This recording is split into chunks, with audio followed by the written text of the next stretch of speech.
জামাই ষষ্ঠীতে কি শুধু জামাইদের বাজার, আমরা কিসে কম যাই বলো? তো দেখো আমাদের জন্য কিছু কম যায় না, তো আমাদের জন্য নতুন নতুন ড্রেস এসছে, সবার জন্যই নতুন নতুন ড্রেস নিয়ে আসা হয়েছে। এখন শেয়ার করছি তোমাদেরকে দু বোনের শাড়ি। তো দুটো কালারের শাড়ি নিয়ে আসা হয়েছে।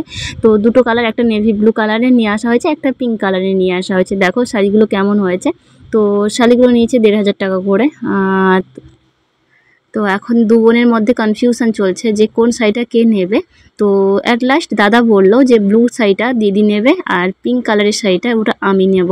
তো হ্যালো বন্ধুরা, তোমরা সবাই কেমন আছো? আশা করছি তোমরা সবাই অনেকটা ভালো আছো। চলে এলাম জামাই ষষ্ঠী ব্লগ ভিডিও নিয়ে। তো জামাই ষষ্ঠীর দিনটা তোমাদের কেমন কাটছে, কি করছো না করছো অবশ্যই আমাকে কমেন্টস করে জানিও। আর তোমাদের ভিডিওতে তো অবশ্যই দেখে নেবো যারা আমার ভিউয়ার্সরা আছো, যারা আমার বন্ধু আছো। এই দেখো এটা আমার শাড়ি। তো কেমন হয়েছে বন্ধুরা আমার শাড়িটা? তো অবশ্যই তো কমেন্টস করে জানাবে। তো চলো আজকে জামাই ষষ্ঠীটা আমরা কীভাবে কাটালাম আজ সব কিছু তোমাদের ব্লগের মাধ্যমে শেয়ার করব। তো আমাদের কাছেই একটা স্ট্যান্ড থেকেই তো শাড়িটা নিয়ে আসা হয়েছে। শাড়িটার দাম নিয়েছে ১,৫০০ টাকা। জানি না ঠকে গেছি না লাভ করেছি। তো যাই হোক শাড়িটা কেমন হয়েছে তো বলো বন্ধু। দাদা বেরো। হ্যাঁ আমার সাজিয়ে দাও ভালো করে বরযাত্রীর মতো। বরযাত্রীর মতো না বরের মতো করে? বরের মতো।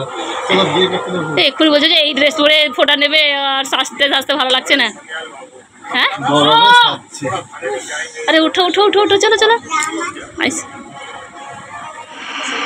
আরে আমি কিছু খাবো না রে, এত কিছু খাবো না, আমার পেট ফেটে যাবে। এত মাংস খেয়েছি, কিছু খাবো না, কিছু খাবো না। না আমি এতগুলো খাবো না কিছু।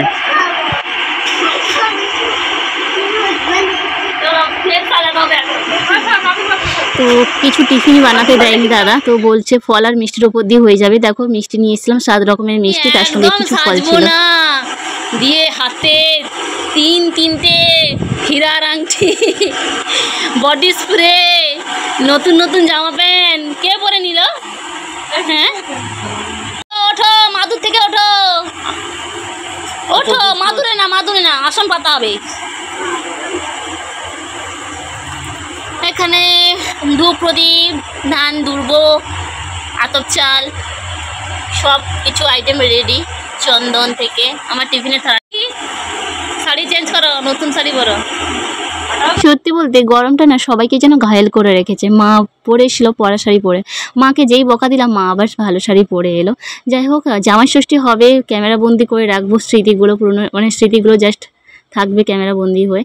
তো যাই হোক মাকে চেঞ্জ করে নিয়ে আসতে বললাম, তো মা চেঞ্জ করে নিয়ে এসে ওইদিকে দেখো ফোটার জন্য সবাই রেডি হয়ে বসে গেছি। তো ফ্যান বন্ধ করে দিতে হয়েছে অলরেডি, না হলে তো ফ্যান চললে তো প্রদীপ নিভে যাবে, আর যেখানে অমঙ্গল হবে ওই রকম তো করা যায় না বলো। তো গরমও লাগছিল বেশ, তার জন্য মাকে বললাম তাড়াতাড়ি করে বরণের কাজটা শেষ করে ফেলো।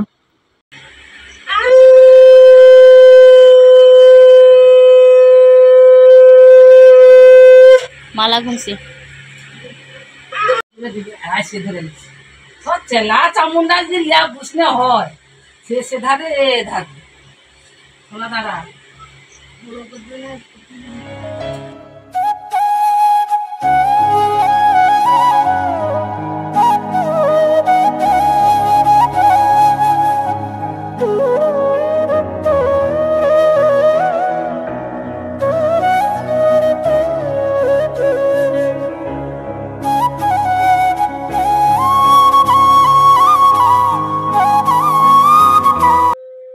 ভাই বোনে জানো কিভাবে দেখো অবাক হয়ে দেখছে সবকিছু। যেদিকে শাঁখের আওয়াজ আসছে ওইদিকে তাকাচ্ছে, মা যেদিকে হাত তুলছে ওইদিকে তাকাচ্ছে। তাতান শুধু বারবার কি বলছি জানো, ভাইয়ের কপালে দিলাম ফোঁটা। সারাক্ষণ কন্টিনিউ শুধু এটাই বলে যাচ্ছে, ভাইয়ের কপালে দিলাম ফোঁটা।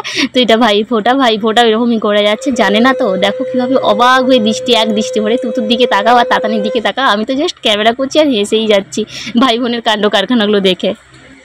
তো দাদা সবাই মানে কী বলো তো, আজকে একটা এমন মুহূর্তে, আগের বছর ফোঁটা নিতে পারিনি, দাদা নিয়ে আসতে পারিনি, কারণ তুতু ছিল মানে দিদি ছিল প্রেগনেন্ট, তার জন্য দাদা ফোঁটা নিতে আসেনি কলকাতা থেকে।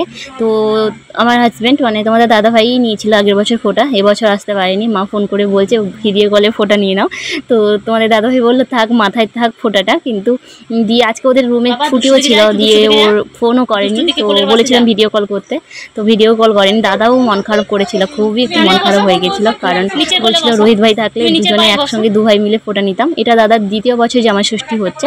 ফার্স্ট বছরই জামাইষষ্ঠী হয়েছিল, তারপরে সেকেন্ড বছর ওই দিদি প্রেগনেন্ট ছিল তার জন্য আসতে পারিনি, আর থার্ড ইয়ার মানে এইটাই হলো দাদা তৃতীয় বছর জামাইষষ্ঠী নেওয়া। তো একা নিচ্ছে, তার জন্য খুবই একা একা ফিল করছিল। তো যাই হোক চলো এখন ফোটার কাজটা হয়ে যাক।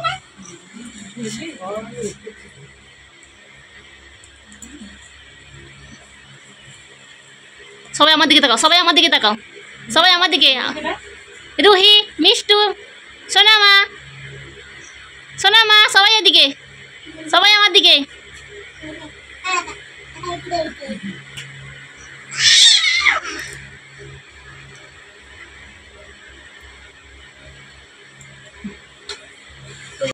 দুপুরে যেহেতু মাংস আর বেগুন ভাজা হয়েছিল, বিকেল থেকে প্ল্যান করে রেখেছিলাম মা আর আমি করে বিকেলে রান্নাঘরে ঢুকে অনেক রকমের টিফিন বানাবো, যেহেতু সব কিছুই আনা ছিল।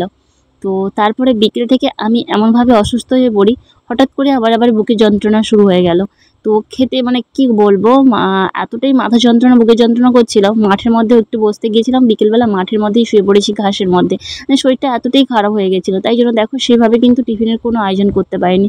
তো যাই হোক ঘরে ব্যাপার, তো ওগুলো আমাদের মধ্যে কোনো যায় আসে না। আর আমাদের জামাইবাবু হয়ে থাকে না, পুরো ছেলের মতো, বাড়ির ছেলের মতোই হয়ে থাকে। আর দাদাই নিজে খেতেই চায় না গো, লুচি বানাই বা যেটা বানাই কিছুতেই খেতে চায় না।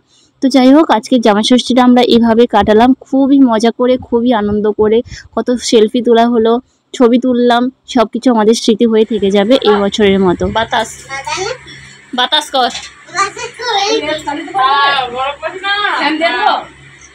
তোমার ফ্যান চালাও।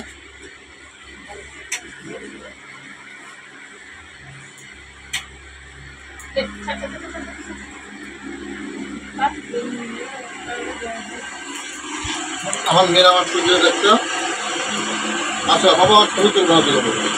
তো এদিকে দেখো দাদা অপেক্ষায় ছিল যে কখন আমি ক্যামেরাটা অফ করব, কখন খাবার প্লেটটা ছেড়ে আসবে। দাদা না মিষ্টি জাতীয় জিনিস, মানে মিষ্টি জাতীয় খাবার কোনো খেতেই পছন্দ করে না জাস্ট। তো যাই হোক জোরে চারে বসে বলেছিল দূর ওটা মেনে নিয়েছি, তো টিফিন কিছু ব্যবস্থা করতাম না। তো যাই হোক যতটা পারা গেছে ততটাই সম্ভব করেছি। তো এইভাবে আমাদের জামাইষষ্ঠী পালন করলাম। তোমাদের অবশ্যই কেমন কেটেছে জামাইষষ্ঠীর দিনটা অবশ্যই কমেন্টস করে জানিও। তো চলো বন্ধুরা আজকের মতো ব্লগটা আমি এখানেই শেষ করছি।